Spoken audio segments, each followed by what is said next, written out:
Muy bien, entonces en la mañana de hoy vamos a tratar sobre la clasificación de la Liga Internacional contra la Epilepsia, la ILAE, sobre la clasificación de las crisis epilépticas.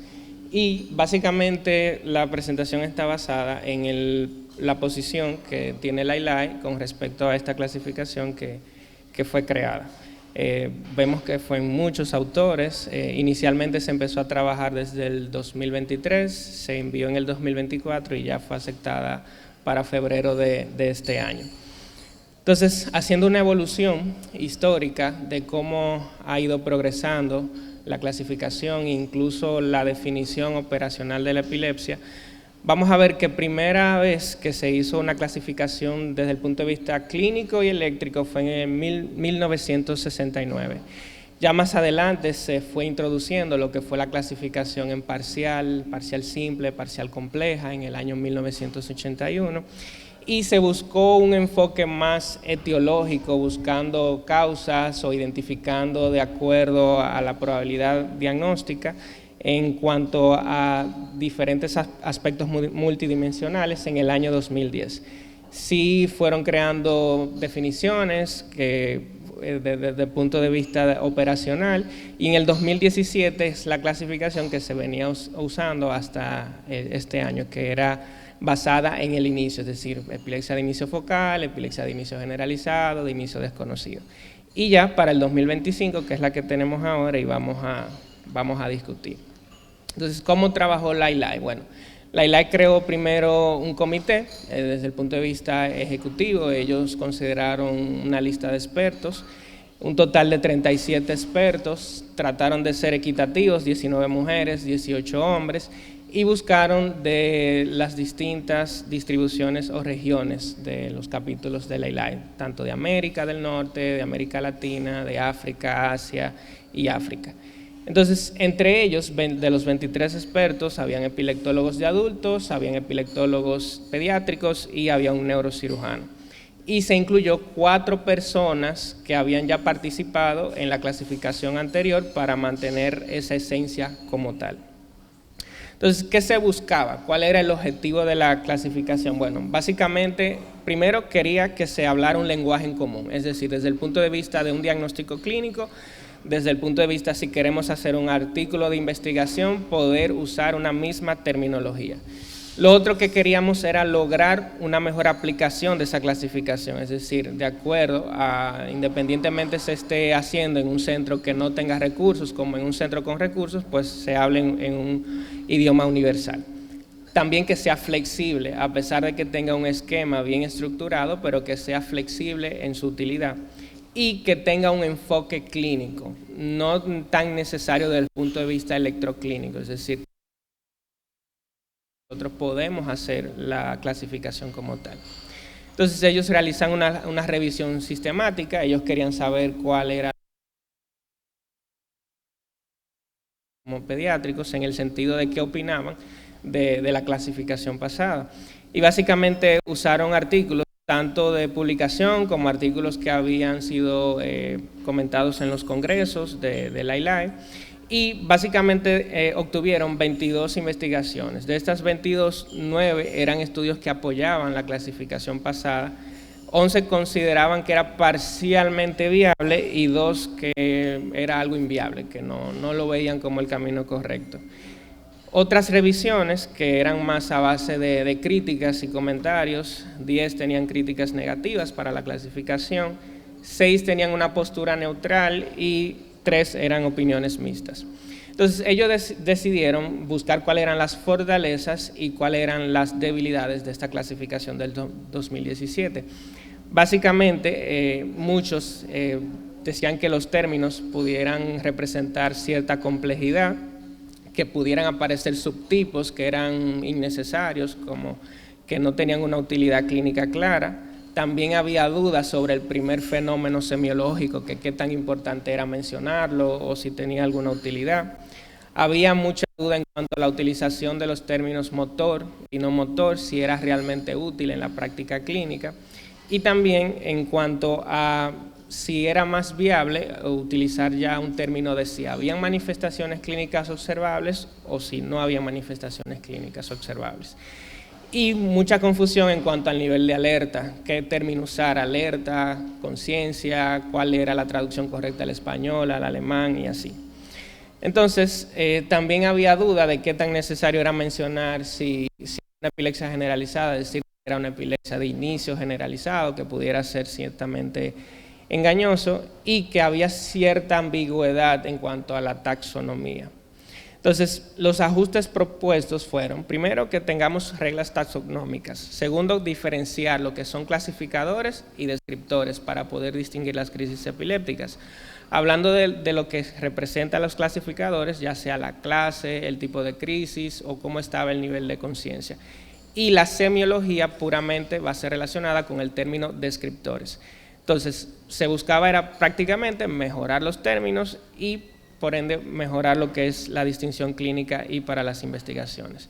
Entonces se sugirió una estructura de esta clasificación que va a ser en base a cuatro factores: la epilepsia focal, epilepsia generalizada, epilepsia desconocida y la no clasificada, que vamos a ver más adelante qué significa. Entonces los clasificadores, ya con el tipo de crisis y también el nivel de alerta, los descriptores de acuerdo a un orden semiológico de cuáles síntomas o manifestaciones fue presentando el paciente, y teniendo una versión básica, más práctica, y una versión más expandida ya para cuando necesitamos detallar más características. Entonces, los clasificadores que hacen son los que definen los tipos de crisis. Aquí nosotros vamos a agregar que son las crisis focales, las crisis generalizadas, y vamos a entender que estos son los que guían el diagnóstico desde el punto de vista sindrómico, es decir, desde el punto de vista clínico, y lo podemos unir con el punto de vista electroclínico y imagenológico, y ya por ende poder obtener terapias y pronósticos. Y los descriptores van a ser los elementos clínicos relevantes, aquellos elementos que nos ayudan a lateralizar, a focalizar. Entonces, ¿qué términos cambiaron o qué términos sugirieron cambiar? Bueno, que se llamara solamente crisis generalizadas, crisis focales, quitando el inicio. Es decir, ya no vamos a usar más crisis de inicio focal, crisis de inicio generalizado o crisis de inicio desconocido. Crisis focal, crisis generalizada, crisis desconocida y no clasificada. Y con el nivel de conciencia, pues se busca que sea algo bien parametrizado en el sentido de que sea objetivo. A veces está la duda de realmente perdió la conciencia el paciente, entonces se va a basar en cuanto a la pregunta del paciente de si realmente él estaba sabiendo lo que estaba sucediendo en ese momento, y también con los testigos preguntar si le hicieron alguna pregunta al paciente y si él respondió de manera verbal o si hizo algún gesto. Es decir, va a ser en cuanto a lo que recuerda el paciente del evento y en cuanto a la respuesta del paciente, esos dos parámetros. Entonces, en esta clasificación también se buscaba agregar el término de las mioclonías negativas, que habían sido pasadas por alta en la clasificación anterior. También en cuanto a los espasmos epilépticos, incorporarlos no solamente en la clasificación, sino también como parte de la semiología de los descriptores, que también pueden presentarse en las crisis focales. Y eliminar la terminología de motor, no motor. Entonces ellos hicieron una deliberación, hicieron un consenso en base a preguntas y respuestas de forma anónima, y en resumen tardaron 7 rondas. En esas 7 rondas ya fue que se pudo obtener lo que es la propuesta de la clasificación. Luego fue publicada en la página web de la ILAE, no sé si alguno la pudo ver. De hecho se podía comentar al respecto, se podía hacer sugerencias. Había una fecha hasta el 12 de octubre del 2024, y básicamente las críticas principales eran que eran muchos cambios en muy pronto. Entonces, esta es la clasificación actual. Esta sería la versión básica. Como vemos, tenemos primero la epilepsia focal, que se va a agregar lo de la conciencia, si está preservada o alterada, que estaba desde antes, pero ya con el término en español certificado por la ILAE como conciencia. Entonces, lo que está en negro representa lo que son las crisis o los tipos de crisis. Vamos a ver focal, desconocida, generalizada y no clasificada. Lo que está en amarillo, que representa, por ejemplo, en el caso de la focal, como crisis focal, que evoluciona tónico-clónico bilateral, o en el caso de la generalizada, que es crisis tónico-clónico generalizada, se marca en amarillo como que es algo importante, un aspecto importante a mencionar, porque representa un aumento en la mortalidad de estos pacientes. Y en azul van a estar los descriptores, lo que es la parte semiológica, que se debe especificar si es con manifestaciones o sin manifestaciones observables. Ya la versión expandida, vemos que en la parte, por ejemplo, de la generalizada nos abarca lo que es la ausencia típica, la ausencia típica, la ausencia mioclonía, esto no varía.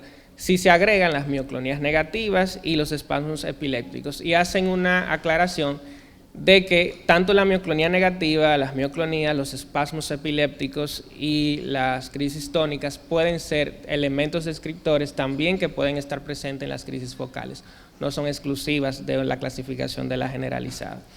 Los descriptores expandidos, hay una lista que se mencionan de acuerdo a la diferente clasificación, si un elemento motor primario, si un automatismo, y lo vamos a poder ver en tablas que podemos seleccionar, y lo que se recomienda es que se siga un orden cronológico semiológico, es decir, cómo empezó la crisis y seguido de cada signo o síntoma que se pudo observar, seguido de una flecha.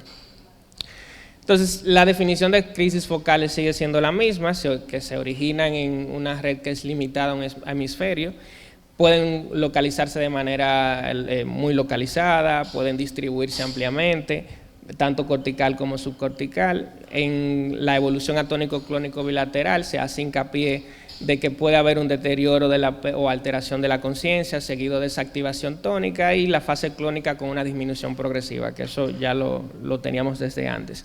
Y las crisis generalizadas, que van a tener entonces una distribución bilateral, que se activan rápidamente. Independientemente de que quizás teníamos un concepto de algo más difuso, sí se sabe que pudiera tener un origen más focal, pero con una rápida activación bilateral. Entonces, cuando no tenemos la información disponible para nosotros poder caracterizar los aspectos de la crisis epiléptica, y no es suficiente para nosotros decir es una crisis focal o una crisis generalizada, se debe categorizar como una crisis desconocida. Entonces, desconocida de si es focal o si es generalizada. En aquellos casos que no tenemos esos datos de caracterizar la crisis, pero el clínico dice que es una crisis epiléptica por algún motivo, entonces se debe clasificar como no clasificada, es decir, cuando yo no tengo el aspecto semiológico del evento como tal.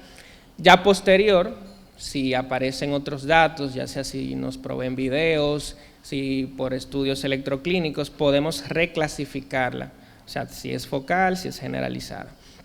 Entonces, el estado de conciencia, hacer el hincapié de que se va a evaluar esos dos parámetros, tanto la parte de la capacidad del paciente de recordar los eventos, como el grado de respuesta, de si tuvo una respuesta ante el testigo que estuvo evidenciando la crisis. Entonces, la versión básica se va a basar básicamente que vamos a decir si el paciente tuvo manifestaciones observables o no, y se puede dejar hasta ahí. Ya cuando nosotros pasamos en la parte de una descripción más expandida, entonces sí tenemos que agregar lo que son las características semiológicas. Y un ejemplo sería que si un paciente refiere que tiene un aura, una sensación estomacal, pudiera agregarse de la siguiente forma: tiene una aura epigástrica, un automatismo, y si está la respuesta alterada o la conciencia alterada. Entonces, los descriptores son bien amplios, yo recomiendo que sean revisados en el artículo original. Sí es importante identificar que vamos a encontrar elementos motores primarios, los elementos complejos motores, fenómenos sensitivos, los automatismos, los que son agregados por la parte cognitiva, y también los que son por la parte afectiva o emocional como tal. Todos estos están incluidos y lo define el artículo detallado, es decir, cada cosa cómo se debe definir. Este es un ejemplo para hacer un ejercicio de un paciente de 36 años, y él hace las crisis de esta forma. Él tiene alteración de la conciencia, hace una versión hacia la izquierda, y si se fijan en la mano derecha, no sé si lo pueden ver desde ahí, hace unos movimientos. Entonces, ¿cómo sería la clasificación en este paciente? Bueno, tenemos una crisis focal con conciencia alterada, con manifestaciones observables, versión a la izquierda y automatismo gestual con la mano derecha. Esta otra paciente,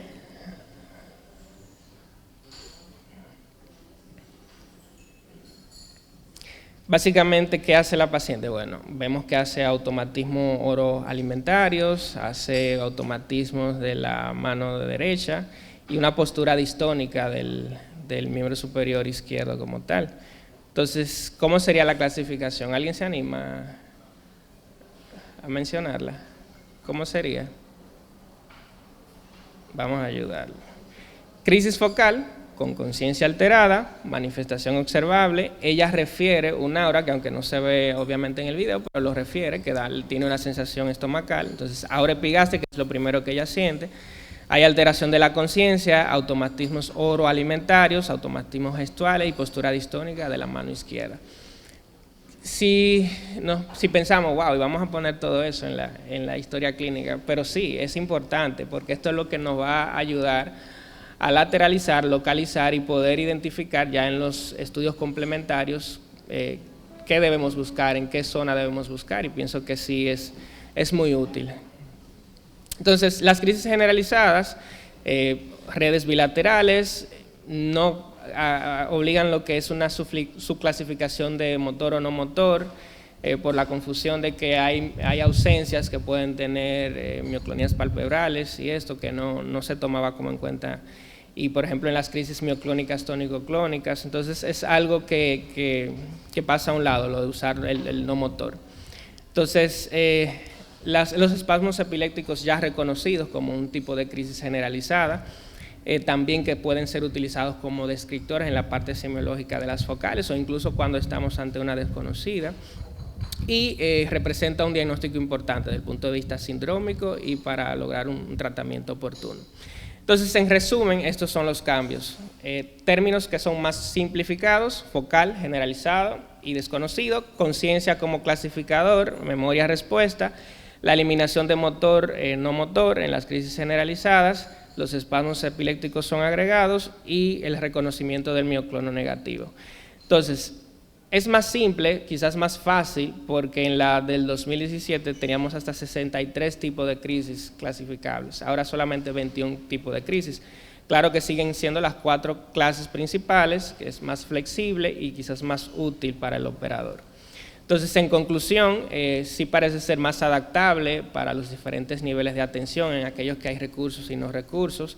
Se incluyen fenómenos que son más relevantes desde el punto de vista de la semiología y puede contribuir a lo que es el diagnóstico y a la terapia de nuestros pacientes. Este es un código QR que pueden escanear y ahí está el artículo directo de la ILAI. Así que muchas gracias y espero que les haya gustado.